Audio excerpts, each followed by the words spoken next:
नमस्कार दोस्तों, टीचर भी यूट्यूब चैनल में आपका एक बार फिर से स्वागत है। आपने इस चैनल को सब्सक्राइब नहीं किए हैं तो लाल रंग का बटन दबाकर चैनल को सब्सक्राइब कर ले और बगल के घंटा बजा दें ताकि इस चैनल पर जो वीडियो अपलोड हो वह सबसे पहले आप तक पहुंचे। हाँ दोस्तों, लाइक करना नहीं भूलेंगे क्योंकि आपके लाइक करने से ही हमारे मेहनत का फल मिलता है। तो आइए जानते हैं नियोजित शिक्षकों के बारे में क्या खबर आ रही है। आज अनिश्चितकालीन शिक्षक हड़ताल के तीसरे महीने में प्रवेश, सरकार ने लिए बड़ी चुनौती तथा मांगों की पूर्ति हेतु शुभ संकेत। संजीव कामत।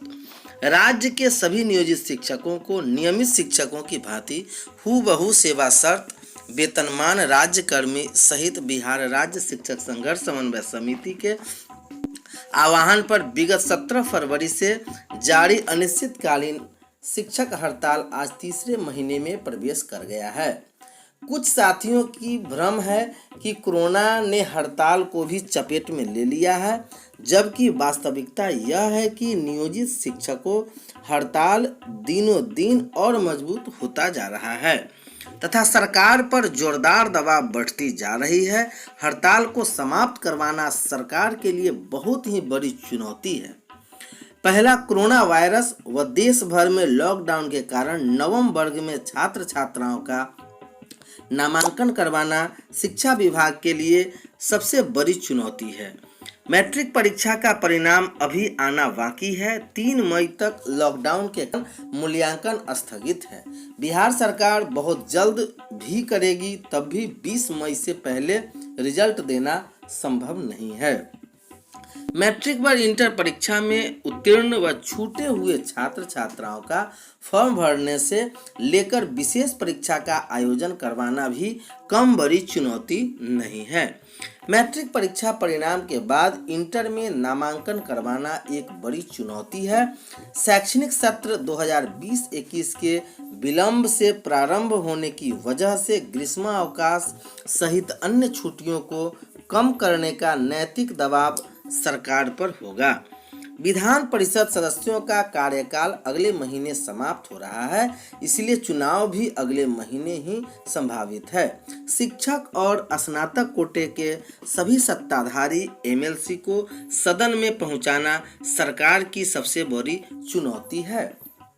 इसी वर्ष सितंबर-अक्टूबर में विधानसभा चुनाव प्रस्तावित है, इसलिए अगस्त प्रारंभ में आचार संहिता लगना लगभग तय है। इस लिहाज से जून व जुलाई बिहार सरकार के लिए चुनावी रेवड़ी बांटने का महीना रहेगा। चुनाव आयोग किसी भी बड़े चुनाव को संपन्न कराने में 4 से 5 महीने से पूर्व तैयारी प्रारंभ कर देती है। वोटर लिस्ट को अद्यतन करने से लेकर नए नाम जुड़वाने तथा मृत शिक्षकों लोगों का नाम हटवाने तक के काम कई चरणों में संपन्न होते हैं। यह काम भी बीएलओ बने नियोजित शिक्षक ही करते हैं। नए सत्र में जाने वाले बच्चों के खाते में चुनावी व वोट खरीद वाली राशियों को मेधा सॉफ्ट के माध्यम से भेजने का शिक्षा विभाग के ही जिम्मे होगा, जो नियोजित शिक्षकों के बिना संभव नहीं है। इन सभी चुनौतियों को दरकिनार कर बिहार सरकार बहुत ज़्यादा दिनों तक निश्चिंत नहीं रह सकती है और न ही मई में गर्मी की छुट्टी को घोषणा कर हड़ताल को टाल सकती है। वैसे भी किसी भी सरकार का घमंड उसके चुनाव के तारीख से ज़्यादा बड़ा नहीं हो सकता। यह वर्ष नियोजन से मुक्ति का अंतिम वर्ष है। यदि वर्ष चूक हुई तो फिर कभी नहीं नियोजन मुक्त हो पाएगा। इसलिए बिना किसी लॉक लपेट के सभी शिक्षक साथी हड़ताल पर बने रहें। हमें सफलता जरूर मिलेगी, जरूर मिलेगी, जरूर मिलेगी। बस थोड़ा धैर्य और संयम ही हम सभी को अकल्पनीय सफलता के द्वार पर ले जाने वाला है। आइए हम बिहार राज्य शिक्षक संघर्ष समन्वय समिति के साथ मजबूती से खड़े रहें। उम्मीदों का दामन थाम रहे हो तो हौसला कायम रखना, क्योंकि जब नाकामियां अपनी चरम सीमा पर हो तो कामयाबी बेहद करीब होती है। जो लोग हड़ताल से वापस जा रहे हैं वे अपने पैर पर खुद कुल्हाड़ी मार रहे हैं, जबकि विभिन्न प्रखंड एवं जिले के शिक्षक एक ओर सरकारी फरमान को धत्ता बताते हुए हड़ताल में पुनः वापस हो रहे हैं, वही जिले के कुछ लोग दिग्भ्रमित हो सरकारी तंत्र और कार्यालय प्रेमियों के दबाव में योगदान भी कर रहे हैं। हड़ताल से वापस योगदान देने वाले, हड़ताल में बने रहने वाले तमाम शिक्षकों से विनम्र निवेदन है कि आप थोड़ा धैर्य और संयम से काम लें। अपने नेतृत्वकर्ता पर पूर्ण विश्वास रखें। जब भी वार्ता होगी सभी कार्य दिवसों का सामंजन होगा। हाँ, एक बात बता दूं कि लॉकडाउन की गिनती नहीं होगी, चूंकि ये सरकार द्वारा घोषित है। याद रखें 2015 का 43 दिनों का सामंजन मात्र 11 रविवार को कार्य कर सामंजित किया गया था। हड़ताल अवधि में रविवार और व्रत त्योहार की छुट्टियों की गिनती काटी जाती है। साथियों, गुप्त सूचना के आधार पर पता चला है कि विभिन्न विद्यालय के कुछ शिक्षक बैक डेट में योगदान कराना चाहते हैं। साथ ही उनके द्वारा अनावश्यक अन्य शिक्षक पर दबाव भी बनाया जा रहा है। संगठन आस्था और विश्वास से चलता है। जो हड़ताल से वापस जाना चाहते हैं उनको भला कौन रोक सकता है, लेकिन वापस जाने वाले की सेवा में टूट मानी जाएगी। नो वर्क नो पे के आधार पर वेतन काटा जाएगा। जो हड़ताल में रहेंगे संगठन उनके लिए ही सरकार से वार्ता करेगी, फिर कोई भी संगठन को दोष नहीं देंगे। एक ओर जहां सरकार एक वैश्विक महामारी में हड़ताली शिक्षकों से वार्ता कर रही है, यह सरकार की असंवेदनशीलता, अदूरदर्शिता, उसका अहंकार एवं तानाशाही रवैया को दर्शाता है। वही दूसरी ओर खुद शिक्षक योगदान दें, अपनी कब्र खुद खोदने पर लगे हुए हैं, जैसे उनका जमीर मर चुका है। आज तक शिक्षक नेतृत्वकर्ता को दोष देते आए हैं और जब 28 संघों द्वारा ये ऐतिहासिक हड़ताल 17 फरवरी से चल रही है तो खुद अपनी चिता सजाने पर आमादा है। एक बार अपने अंदर झांक कर देखेंगे तो जरूर 51 से ऊपर क्रांतिवीर शिक्षक के हत्यारे नजर आएंगे। एक बार उन 30,000 से ऊपर शिक्षकों की गई FIR, निलंबन, बर्खास्तगी पर विचार करेंगे तो उनका दोषी भी खुद को पाएंगे।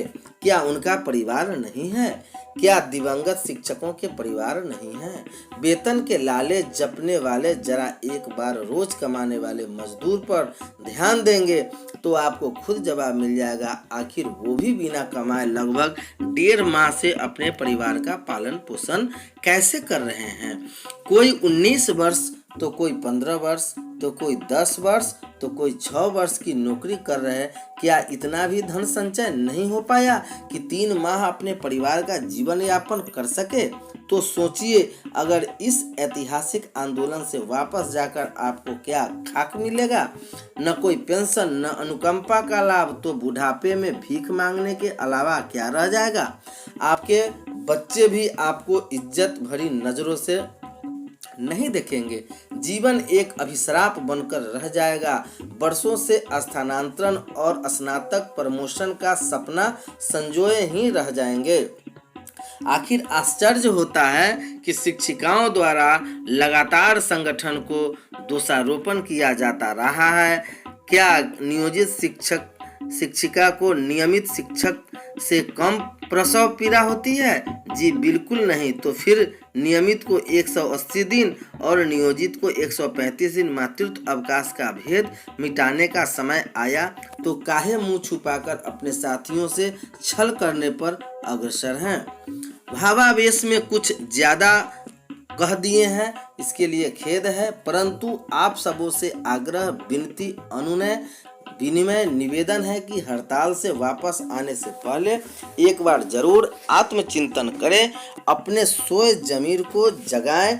ऐतिहासिक क्षण आंदोलन का दोबारा आने वाला है। ये अंतिम और निर्णायक संघर्ष की बेला है।